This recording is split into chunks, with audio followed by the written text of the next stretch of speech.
Hear that? Welcome to dogs. Hey, and welcome to another That's Juan. I'm Juan, yes. Today is February 21st. So that means that I am 21 days late. I must be pregnant. I am 21 days late into Black History Month. And this is the Black History Month episode of That's Juan. Yes.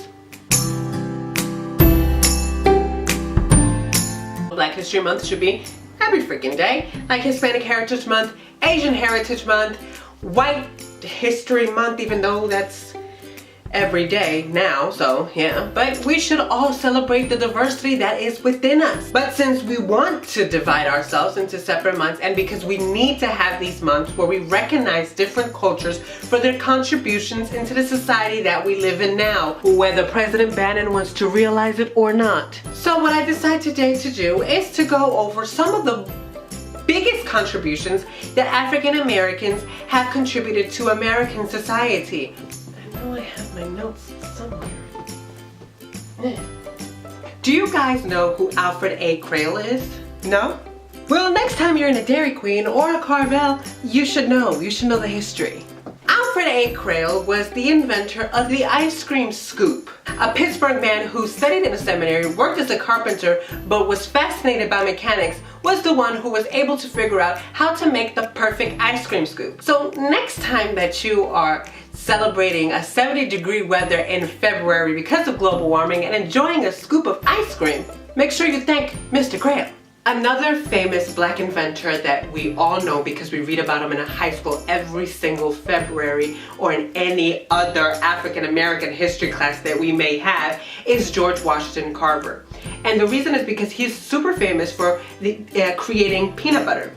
But what some people might not know is that he created 300 other products from peanuts, from milk to coffee to soap. Anything that you can think of that could come from peanuts, George Washington Carver created it. Did you know that, I have to say this name correctly, Hiram Rhodes Revels was the first African American ever elected to the United States Senate in 1870. Fortunately, his term only lasted 1 year. Shirley Chisholm, though, was the first African American woman to be elected into the House of Representatives. She was elected in 1968 and represented the state of New York.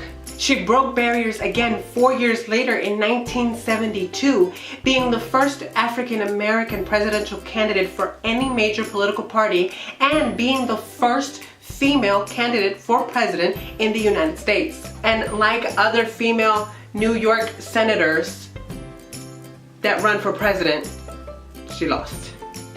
Thurgood Marshall was the first African American to ever serve in the Supreme Court.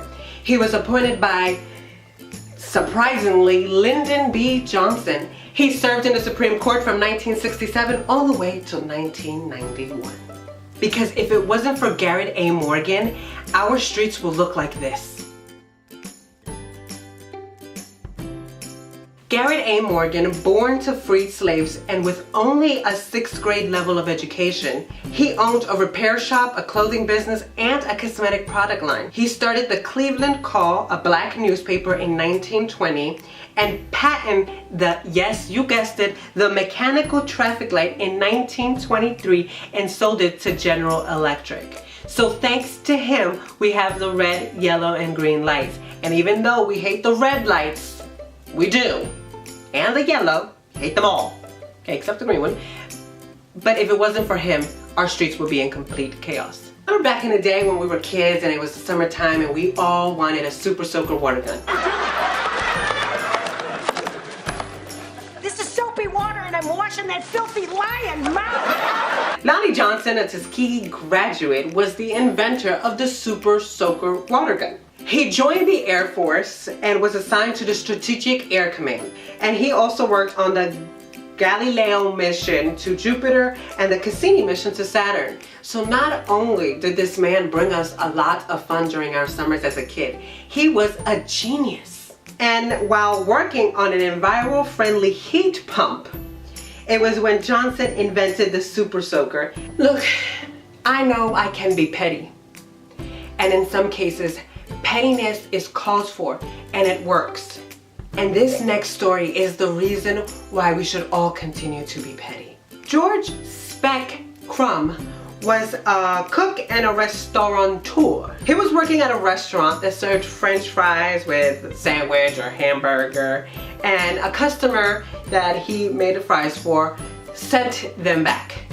Okay? He said they were cut too thickly, which upset Crumb's sister, who was the sous chef. Crumb went ahead and in pettiness and in revenge, he cut them extremely thin, thinking that would piss off the customer, when it didn't, because the customer loved them and they wanted more and more and more.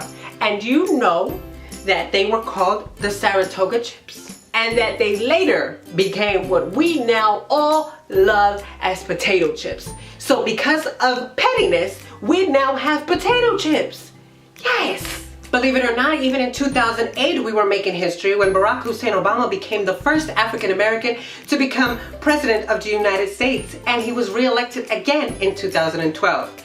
Unfortunately, he was replaced in 2017 by a white baboon who doesn't know a damn thing about anything. Now I know what the naysayers are saying, that these African Americans wouldn't have been able to do all they have done if it wasn't for Europeans or white men leading the path for them to open it. Well, that's where you're wrong. If it wasn't for African American culture and for the Negro spirituals that slaves used to sing, we wouldn't have had Elvis Presley. We wouldn't have had the Beatles or rock and roll. We definitely would have never had any country music. You wouldn't have modern artists today like Justin Bieber, Justin Timberlake, Vanilla Ice, Macklemore, Fifth Harmony, One Direction, and any country music star ever. And if it wasn't for the civil rights leader that is Tina Knowles, we wouldn't have our queen. Are you cheating on me? Are you cheating on me?